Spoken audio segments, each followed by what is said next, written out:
there? You're at an intersection, stopped on red, and you keep looking at the clock, wondering why it's taking so long for the green light. Yeah, that's a bad one. In our Driving Change series, many of you brought your concerns to us about seemingly faulty traffic lights in our area. So News 5's Renee Skinner has more on the science behind these traffic signals and why they aren't always in sync. That's right, Bree and Ira, good morning to you both. Well, first let's talk about how the traffic lights actually work. We are at the intersection of Nevada and Garden of the Gods right now, and the city of Colorado Springs, they use cameras to detect vehicles at each intersection like the one we're at now. The camera is set up with a TV screen. A traffic light technician then draws a detection zone on the screen that's connected to a controller.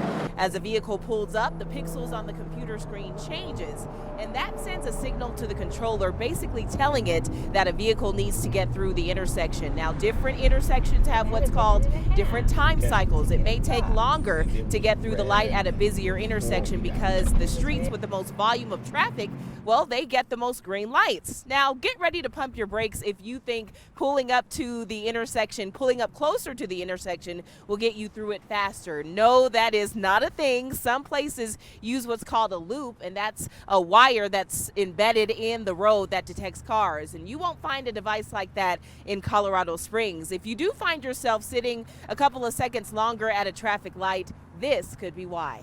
We don't want to give a green time to a side street when there's nobody there. Right.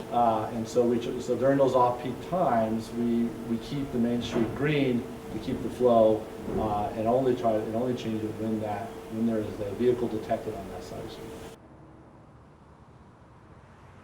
So what if you're at an intersection and you get a green light and then seconds later it turns yellow? Well, there's an explanation for that as well.